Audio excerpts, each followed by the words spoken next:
Lumalabas talaga ngayon na mukhang tama yung desisyon ni LeBron na iwanan ang Los Angeles Lakers dahil ngayon mukhang lalong nagkakagulo na yung organization ng mga to.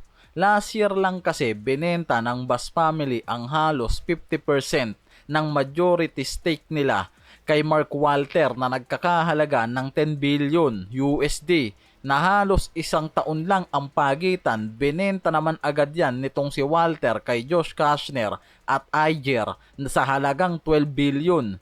Hindi rin kasi nagbigay ang NBA ng official announcement nun sa exact percentage ng stake na binenta ni Jenny Bass kay Walter. Ang malinaw lang na sinabi dyan ng NBA, majority stake ang nakuha ni Walter habang ongoing yung interest naman na i-retain yung Bass family na ngayon mukhang lumilinaw na dahil halos 17.8% na lang ang natitirang stake pala sa Bass family na base naman ngayon sa report na lumalabas, pinagpaplanuhan na rin nitong si Jenny Bass na ibenta yan sa bagong majority owner nilang si Kashner at Iger.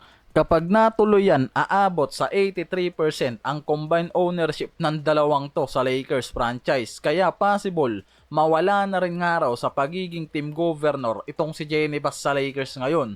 Kung matuloy na masel yung natitira niyang 17% stake. Hindi pa final fully completed ang pagbebenta may natitira pang base stake at kinokontrata pang halang raw yan ni Jenny Bass, wala pang kasunduan o deal.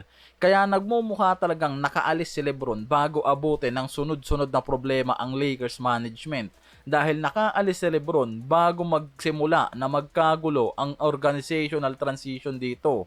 Hindi mo rin masasabi naman nga raw na alam ni LeBron kasi ang mangyayari sa Lakers ngayon Sadyang malakas lang yung radar niyan at pakiramdam o pwedeng yung pag-alis niya rin kasi mismo yung naging reason bakit binenta biglaan ni Mark Walter yung kabuang stake niya kila Josh Kashner.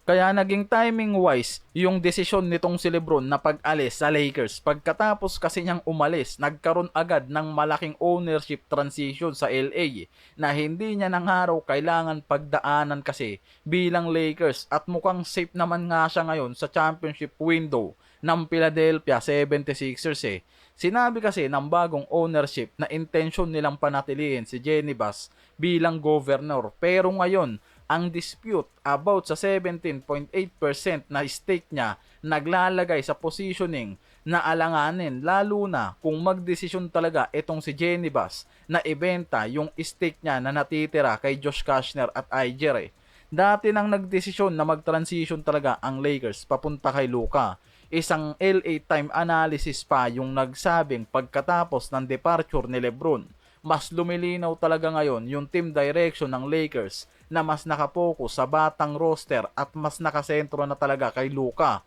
Mukhang ngayon, hindi lang franchise player nagkaroon ng transition buong management damay. Kaya ngayon, kung mangyari man nga raw yan, mas mahirap magkaroon ng continuity sa buong organization nila, lalo na kung umalis rin si Jenny Bass bilang team governor nila, siguradong magkakaroon talaga ng malaking pagbabago sa pagpapatakbo ng Lakers. Yan yung malinaw na naiwasan ni LeBron.